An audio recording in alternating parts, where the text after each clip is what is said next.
Rebonjour. Alors maintenant qu'on a fini le pavé, je vous propose de faire le cylindre. Donc le cylindre, que voici, on peut le couper soit perpendiculairement à l'axe, donc horizontalement dans ce cas-là, soit parallèlement à l'axe. Alors quand c'est horizontal, c'est le cas le plus simple. Donc là je coupe mon petit bout de bois dans ce sens-là. Très facile, on va obtenir un disque identique à celui de base. Peu importe à quelle hauteur on coupe, on aura toujours un disque. Le rayon est le même que celui-là. Donc par exemple, sur mon petit dessin, le rayon fait 3. La section sera un cercle de rayon 3. Si on vous dit qu'on coupe au niveau du point C, vous avez à tracer un cercle passant par C de rayon 3 cm. Alors si c'est sur le dessin, c'est un ovale, puisqu'il est déformé par la perspective, donc tracé à main levée. Si on vous demande de reproduire la section, vous prenez votre compas, vous faites un cercle de rayon 3 cm, et sur ce cercle, quelque part, il y a le point C. Donc ça, c'est quand c'est perpendiculaire à l'axe. L'axe, c'est le trait que j'ai fait ici, hein, pointillé, l'axe du cylindre. Si maintenant on coupe parallèlement à cet axe, c'est-à-dire qu'on va couper dans ce sens-là, verticalement si je tiens mon cylindre comme ceci. Je le coupe comme ça. Alors, je ne sais pas si vous arrivez à bien imaginer, mais si on coupe un cylindre dans ce sens-là, on va obtenir un rectangle. Donc je veux le couper, pareil, j'ai choisi le même point C. Et dans un premier temps, je veux que ça passe par le centre du cercle. J'ai juste à tracer le diamètre ici, avec une règle, et à faire des parallèles. Voilà, parallèles ici. Alors, aux deux côtés, si on peut appeler ça des côtés, qu'on a tracés. On trace à nouveau le diamètre en pointillé. Ça nous donne le deuxième point et on va tracer ce que l'on voit derrière. Voilà le rectangle dessiné sur la section. Si on vous demande de le dessiner en vraie grandeur, vous avez juste à faire un rectangle. Et la hauteur du rectangle, c'est la hauteur du cylindre, donc ce serait 7 cm. La largeur de notre rectangle, c'est un diamètre, donc ce serait 6, puisque le rayon valait 3. Ça, c'est les deux cas, assez facile à dessiner, très facile à faire en vraie grandeur ou à donner les dimensions. Alors maintenant, les cas pénibles. Au lieu de couper perpendiculairement, si on penche un petit peu. Alors, si on penche, évidemment, j'en ai perdu un morceau entre-temps. Voilà.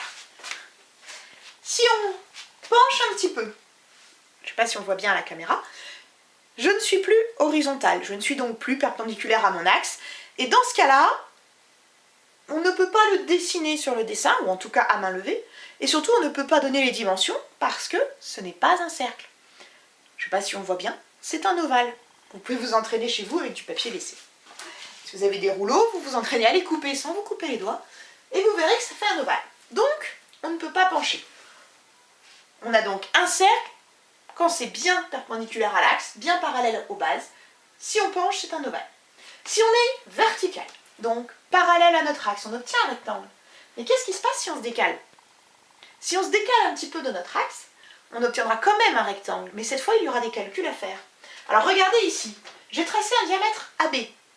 Je ne vais pas tracer mon axe, hein, mais vous avez le centre et vous avez l'autre centre. Cette fois, je ne veux pas couper sur AB, je veux me décaler un petit peu. Je veux couper suivant AC, par exemple. Voilà là où je vais passer avec AC. Alors, à dessiner, aucun souci. On va faire à nouveau un trait bien parallèle à cela. Voilà. On pourrait tracer, si on veut, celui de derrière. Alors, bien parallèle aussi. Si on y arrive.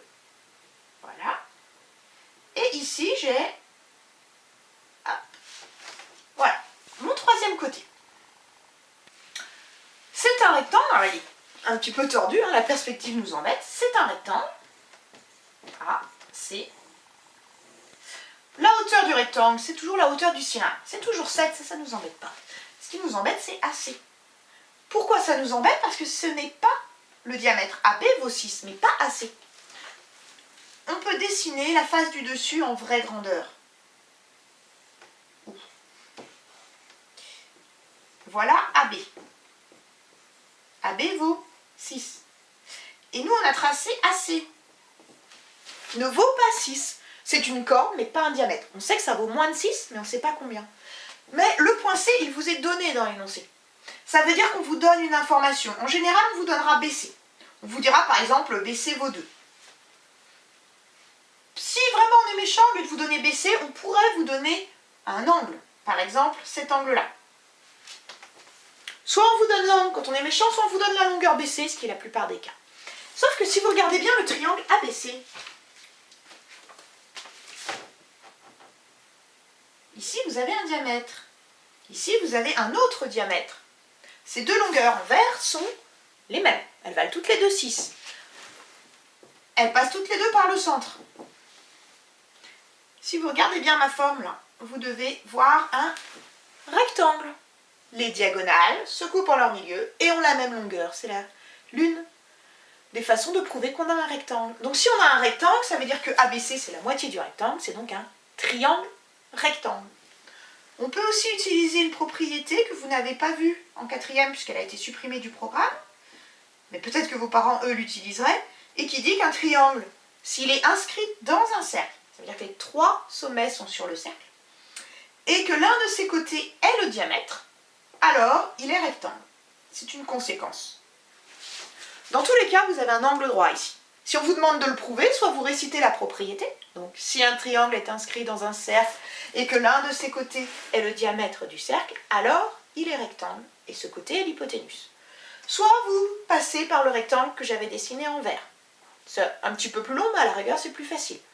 Puisque si un quadrilatère a ses diagonales égales et qui se coupent en leur milieu, alors c'est un rectangle. Dans les deux cas, vous obtenez un angle droit en C.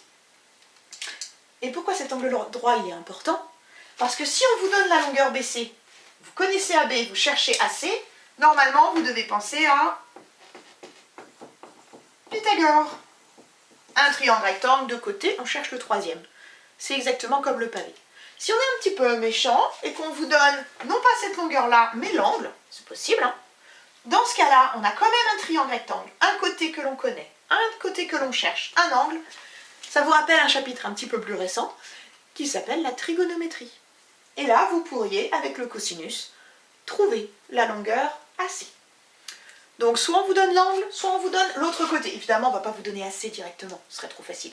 On vous donnera l'autre côté pour vous obliger à utiliser Pythagore, ou pour utiliser le cosinus. Donc faites attention, c'est facile de voir que c'est un rectangle. Par contre, pour trouver la largeur du rectangle, il y a des calculs à faire, ce n'est pas évident. Est-ce que c'est bon pour le cylindre? J'espère que oui, sinon vous re-regardez la petite vidéo ou vous regardez dans votre cours. Et on va passer aux pyramides.